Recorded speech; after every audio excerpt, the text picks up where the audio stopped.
enough of the games, enough with trying to allow Israel to wrangle a narrative that you know is not true. Charlie did not die pro-Israel. He did not die for Israel. He did not martyr himself as a friend of Israel. In fact, the friends of Israel were pressuring him really badly, and he was done, and he finally stood up for himself. Candace Owens just slammed Zionists for making Charlie Kirk into a martyr for Israel falsely, she says, because Charlie Kirk had turned away from Israel toward the end of his life. And in this clip, she talks about some of her reasoning and why she doesn't buy the narrative that the Zionists are spinning, that he was the most diehard supporter of Israel and Netanyahu imaginable. So let's check this out. Please like the video and subscribe to the channel. Do you want to know something else that was brand new leading up to this event? Charlie's perspective on Israel, okay? So let me say this so you can hear it. Charlie Kirk's perspective on Israel was not starting to shift. It had shifted entirely, okay? There are no ifs and there are no ands and there are no buts about it. Israel knew that. Turning Point USA knew that because Charlie was explicit.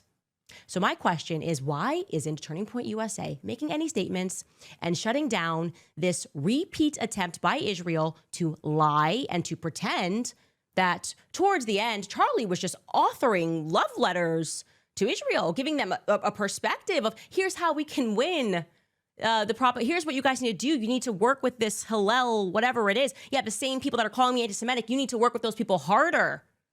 And he was just putting it on paper. Was it an email? What was that they were sharing? The New York Post, the Israeli Post, right? What were they sharing there? He wrote of his deep love for Israel. He had nothing else to do in May. Wrote of his deep love for Israel to a letter to Netanyahu. Netanyahu said they were close, but in the letter, Charlie puts his number, which apparently Netanyahu didn't have his number. And we're supposed to believe, did he send that as an email, by the way? Can somebody clarify? Was that an email they were sharing? Or did he send it in the mail to him? Could somebody share that, please? I'm assuming it was an email. Can someone share the timestamp on that? Just kind of like authenticate that email, because I'm very aware of what's going on, okay? And I don't know how the executives over at Turning Point USA sleep at night, okay? I don't. Yeah, there's a lot to say here. I'm not totally on board with her that Charlie Kirk had entirely turned away from Israel for some reasons that I'll share down the line. It is true he was raising apprehensions about Israeli influence in government. He talked on various podcasts about the fact that, hey, Epstein might be a Mossad asset, naming that among other potential, scenarios where he might have been a Saudi asset or a CIA asset, etc.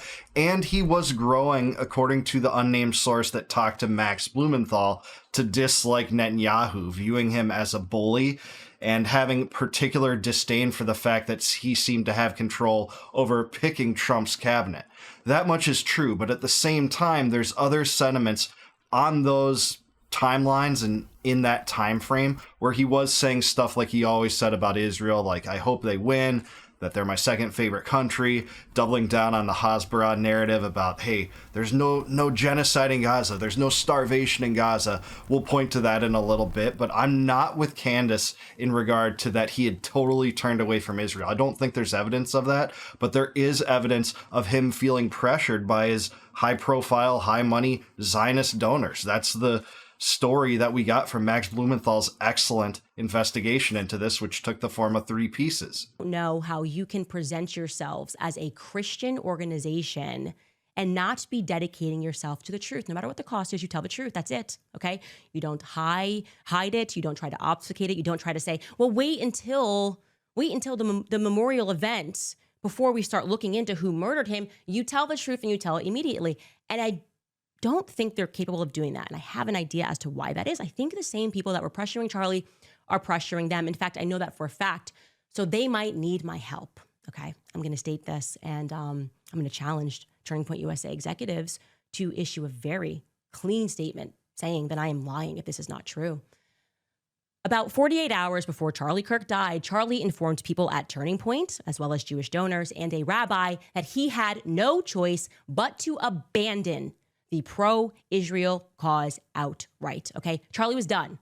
He said it explicitly, that he refused to be bullied anymore by the Jewish donors, Can you guys answer? Did he express that? Did he also express that he wanted to bring me, Candace Owens, back because he was standing up for himself? And then did he, just 48 hours later, conveniently catch a bullet to the throat before our onstage reunion could happen? This is news to me. I haven't heard anything about this 48 hours revelation. I'd love to know what she has on that. I'm not saying she's fibbing or lying or stretching. I just don't know. I haven't seen this. I would love to see what she's referring to. I will say she's totally right about the Zionists and the neocon hacks that back Israel at all costs, trying to spin Charlie Kirk into a more pro-Israel martyr than he was. He was relatively pro-Israel, but Netanyahu on several occasions has basically lionized him as kind of the perennial example of a diehard Zionist. But we know he went against the Iran war, pleading with President Trump not to do that against the wishes of the most diehard Zionists. He brought up the fact that Epstein might be Mossad. He was complaining about Israeli influence in government and the fact that you're not allowed to criticize Israel. He brought that up on the Megyn Kelly show on the August 6th episode, which I've seen like 4 times now. So parts of this are true, but I want to hear what Candace has on it. It's a yes or a no.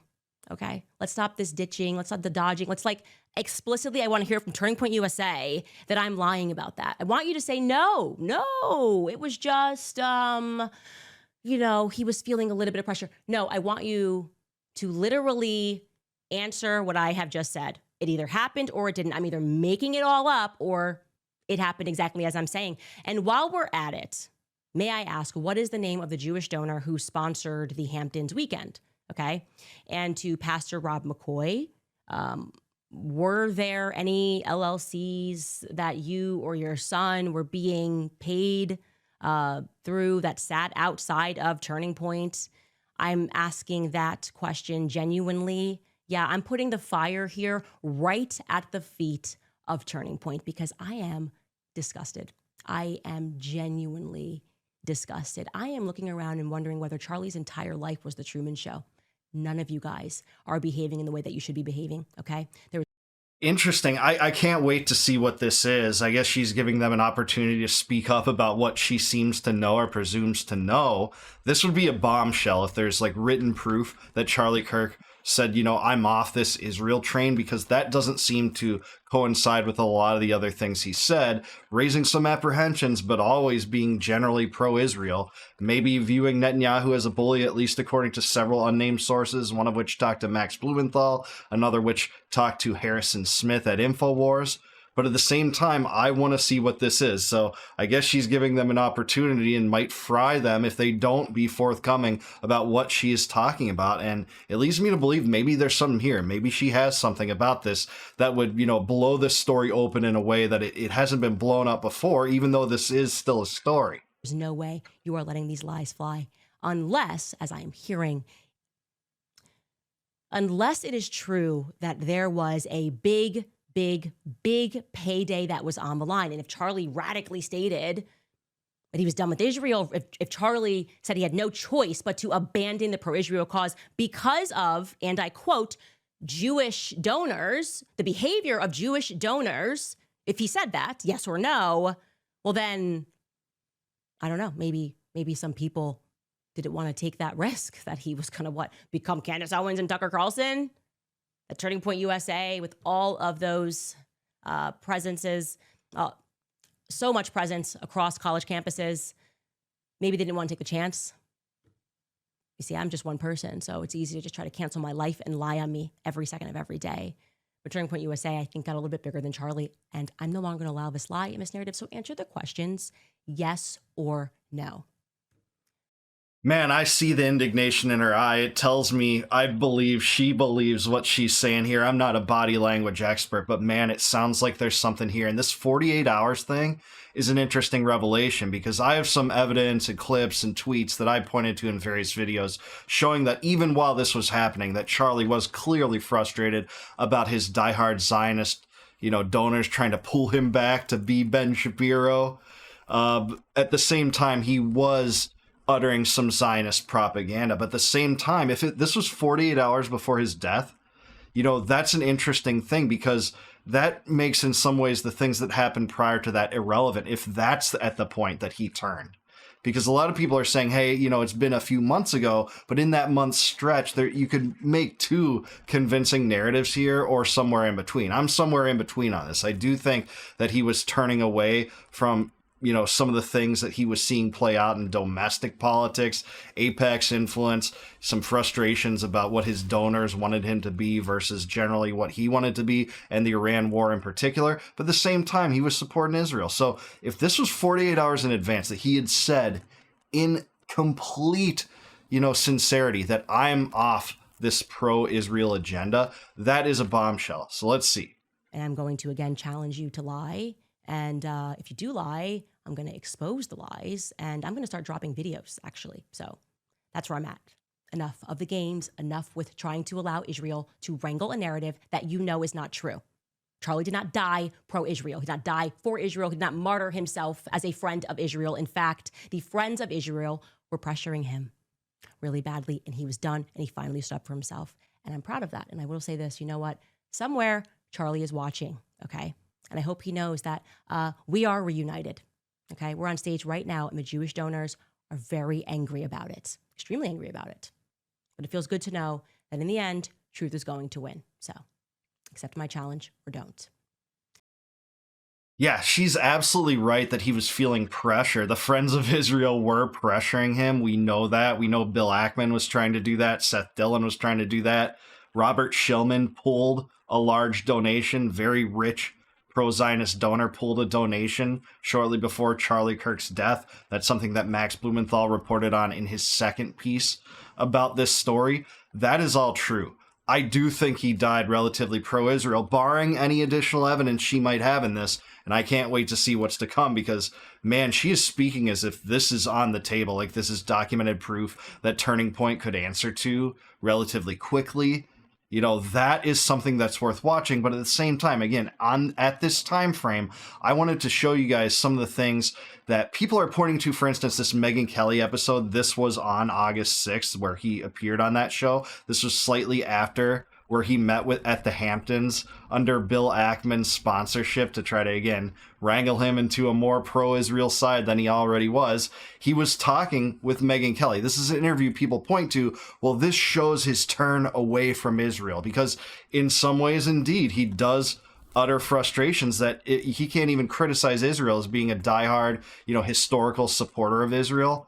He can't criticize them as much as an Israeli. And he complains to Megyn Kelly about that. He complains to Megyn Kelly that people are questioning his integrity for having minor disagreements about Israeli policy. But look at what else he says in this exact interview. I think it's at least worth, listening to for a full context here. That's right. Israel, we have funded, we have supported, and they're up against a sea of Islamic totalitarianism, and we should be cheering for them, right? Because they're up against barbarians and monsters, and we want them to win.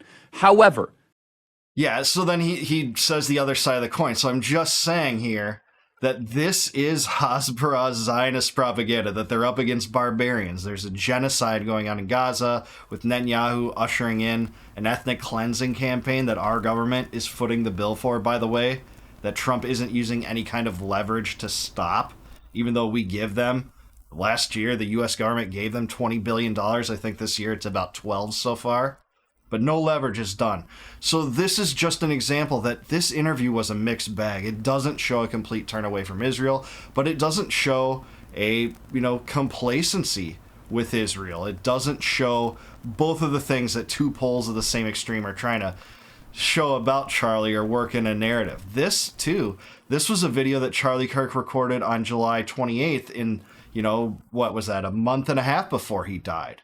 This is a video where he denies that Israel's starving Gaza when the GHF took over. 400 aid stations were reduced to 4. You had the whistleblower Anthony Aguilar go on Tucker Carlson's podcast and, tell the truth about this, that this was a front for the IDF. IDF was firing live rounds above people collecting aid, creating stampede-like conditions.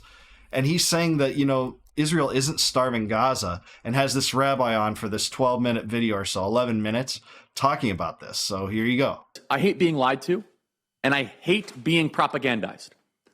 And this weekend, there was an all-out propaganda campaign trying to make it seem as if Israel is intentionally starving the people of Gaza. I hate being lied to, especially by the media networks. They lied to us about COVID. They lied to us about the vaccines. They lied to us about open borders. They lied to us on Hunter Biden laptop. Joining us now is Rabbi Willick. And then he has a rabbi on to give the complete Zionist Hasbara lines on this, agreeing with every point. So all I'm saying is that in this same time frame, he was backing Israel. You know, it's saying nothing about Netanyahu. He's backing Israel policy here. But again, barring what Candace Owens has, you know, I think this is relevant. If he did show some kind of turn 48 hours in advance, like she says, I can't wait to see it. We're going to cover it on this channel. If Turning Point chimes in on it, we'll cover that too. I haven't read the full note that, you know, Netanyahu released, the full transcript of the letter that Charlie Kirk sent him, yet to analyze that. But apparently that is being spun by the Zionists to show that, hey, Charlie Kirk was still dedicated to Israel. If he says stuff like, hey, I want Israel to win, my heart's for Israel, I wouldn't doubt that whatsoever based on what we see from Charlie Kirk. But if 48 hours in advance was when his turning point was, pardon the pun, I can't wait to see it. I can't wait to see what Candace has to say on it. But I do want to hear from you. Let me know down below, was Charlie Kirk truly turning away from Israel? Or was it just particular policies, but still backing Israel in general? Or do you think that, you know, he remained a diehard Zionist on every issue under the sun until he died? Let me know down below. And for the record, you guys can probably tell I'm somewhere in the middle there. That's a nuanced position, but I think both extreme narratives on this are not exactly right and leave some holes that are worth filling with additional context. That's what I try to do with my channel. But let me know down below your thoughts. Also, please like the video, subscribe to the channel, subscribe to Candace Owens too. Can't wait to see what she brings next on this. And if you like this video and my analysis, please join the channel. If you click the join button below, you can become a member. And in return for that, I'll give you access to all my videos before they go live to the general public on YouTube. Those are the ones that appear as members only videos right now. And until I see you guys next time, no more war, no more debt, no more inflation, and no more empire. Peace out, guys. Catch you in the next one.